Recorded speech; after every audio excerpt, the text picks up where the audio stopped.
Okay, so here we go. Welcome to part 2. Here's the design that we printed onto tissue paper and sealed, and it is about 5 minutes since I ended that first video, and it's dry. It's ready to go. I can touch it everywhere. It's not sticking to nothing. So you have a couple options. I have created these makeshift tumbler holders. Everyone's got their drying racks on top of their tumblers. Great, dandy. Doesn't work for me. I'm not a fan of them. I took expandable foam, some PVC fittings, stuck them in there. It's threaded, and I secured these. I paint my tumblers on this, stick them on there. It's just an irrigation riser, pool noodle. We're using a 20-ounce hog tumbler. Nice thing about these is I can also work with my tumblers on here. I can spin it. I get full, like, 360-degree access to my cups. So what we're going to be using here for this tutorial is our design, pair of scissors if you need them. I have a razor blade here somewhere. Razor blade, Mod Podge, and Mod Podge brush. I keep my brush in there. I'm having trouble hearing you. There's Siri. I leave my Mod Podge brush in here. That way I don't have to keep getting a new one. It keeps it from drying if I leave it in here. So I just leave my Mod Podge. Could you try again? I just leave my Mod Podge brush inside of the container. Couple of different ways you can do this. I showed one tutorial not that long ago where I did my Mod Podge directly on the transfer. And that was when I did my Ed Hardy tattoo cup. This one, we're going to do it a little bit different. We're going to just put the Mod Podge on the cup instead of on the transfer. No reason in particular other than I've now got these handy dandy fancy cup holders. So I am going to just start. So bear with me, guys. I will do as much talking through on this process as I can. Mod Podge dries pretty quick, so I like to work in sections.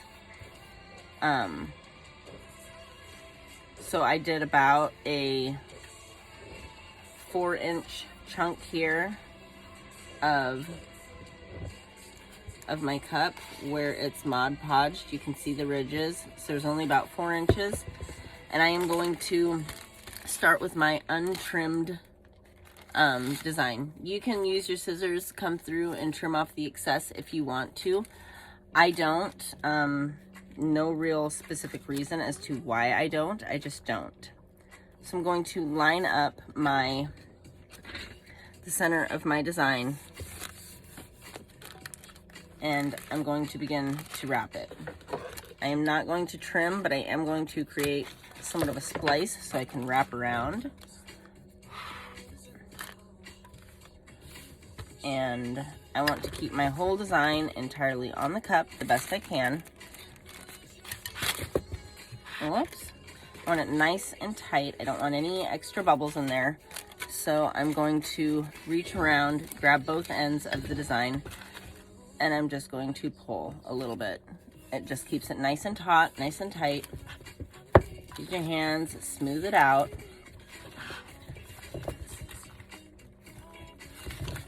I'm going to actually cram another pool noodle up in here just so it quits riding down so far.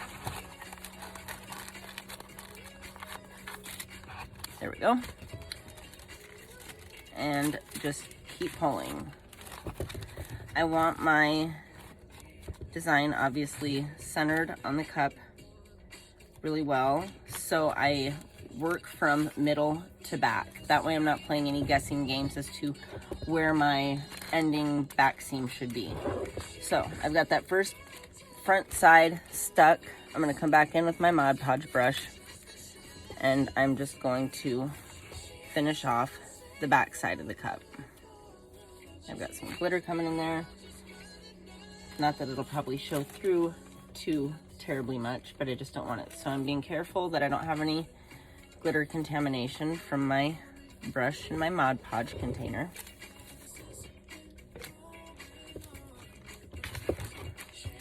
face my design towards me, and I'm pulling. Now I'm going to smooth out any creases, any wrinkles, and I'm going to let my fingers meet in the middle and the back. What this does is it helps me basically know where my back seam is going to be. And now I'm going to continue to smooth this, bringing it around to straight middle. I'm going to check, make sure I'm still on for being in the back. This design is not wrapped to fit any specific size of tumbler. This here is simply just a 20-ounce hog skinny, so it is slightly tapered. Doesn't bother me too much. I don't let the thought process here get too involved. My designs are curved a little bit when I print them, just so that way they appear to be straight when they are on, like the nos portion, so that it appears to be straight when it's on the cup. And I just run my hands over this. Just do your very best to get it as smooth as possible. Get those creases there where your cup meets in the back, your seam. Get it nice and smooth. Creases nice and crispy, because for the next part, you're gonna cut this and you want a nice flush cut. Sometimes what works really well, let's see if I can do this facing you, is get those butted clear up there. Run your nail down it. Get a nice firm crease. And you know your seam is not overlaying, it's not overlapping. It's just nice, crisp. Next bit will be your razor blade. I will always recommend to you guys that you use a nice, sharp blade. I prefer to just work with my regular square utility knife blades, and it was possible for me to find my X-Acto knife right here. This is a new blade. I just put it on yesterday, so I'm going to go ahead and use this one. Otherwise, feel free to unpackage a new blade and use that. I'm going to start in the middle, and I'm just going to follow that crease that I just created the very best of my ability.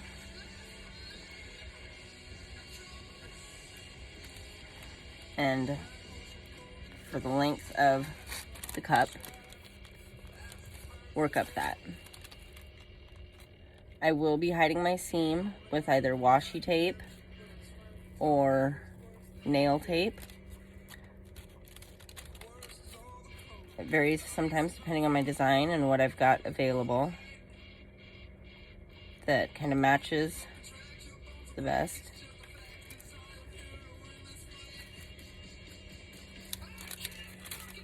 Once I get up top, I'm not too worried about it. Again, smooth.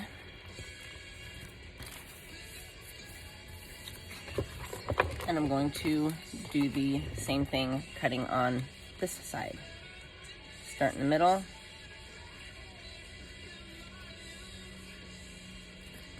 I can't really do it from that direction. I apologize. Let's see if I can come from over here and do it.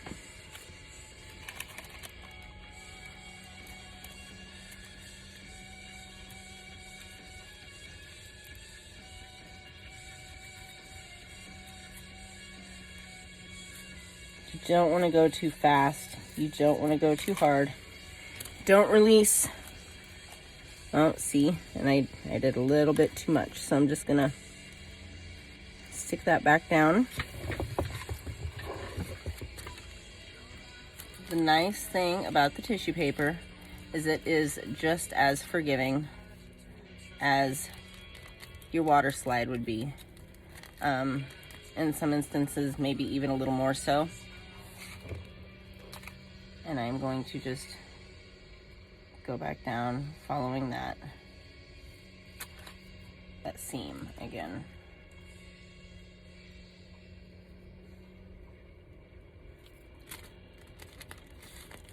And then peel it up.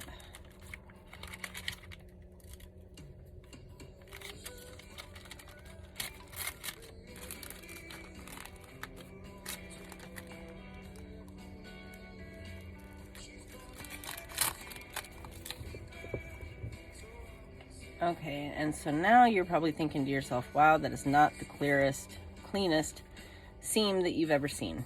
And you would be correct. This is definitely not the cleanest seam I have ever made, but there it is. So now I'm going to get into my washi tapes, and I'm going to use, I think we'll just go with black, unless I have a chrome nail tape somewhere.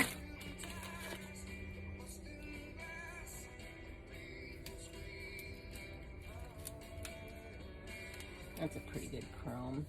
I think we'll stick with black. Actually, that one might be navy. There's black. Okay. So I'm going to take my washi tape and run it up the length of the design,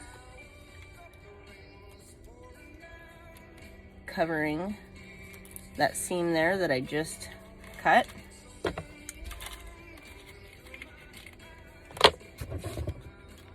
And there, lickety split.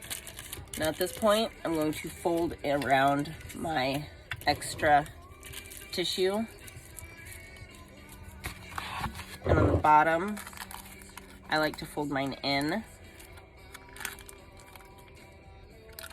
This just ensures I get a nice, good seal around the edges. This is why I don't trim my designs beforehand. Once this dries nice and crispy, I am then able to go along with my X-Acto knife and remove the edging, the extra. So, very simple, very quick process. Show you what we've got left here now that we're done.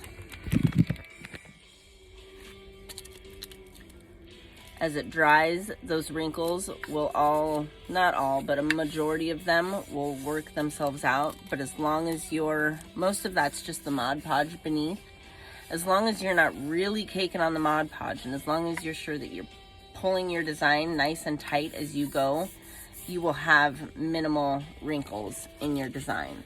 So here is our nitrous full wrap 20-ounce hog tumbler. The back side will have the car's name on this specific cup. If you were to do this with 2 logos, I would always recommend that you print one side, or print one whole design like we did, and then on the other one, print a second design just like it, but trim around just the nitrous, and then carefully place it again with your Mod Podge on the reverse side. On the reverse one, I would most likely print it on a white water slide. Notice my carbon fiber is not coming through here. He did want a dirty NOS design, so this is just a dirty feel, but that carbon fiber isn't all the way through. The white areas are still white, which is why I spray painted my cup white. We do have a base color there. We'll go ahead and I'll just show you how I remove the extra off of the bottom, and that is as simple as I follow the rim with my razor blade. Tissue paper is super thin, guys. You don't have to push real hard. There's not a lot of force that's got to go into doing this. You're not wrestling a grizzly. You just want to make sure you don't slip. You want to not cut yourself first and foremost, and just go around the rim of the cup. the bottom rim. And to pull it off before it's dry is usually your best bet at getting nice, crisp edge cuts. Once your Mod Podge dries, it's going to want to kind of stick a little bit. And so obviously you want to not do that.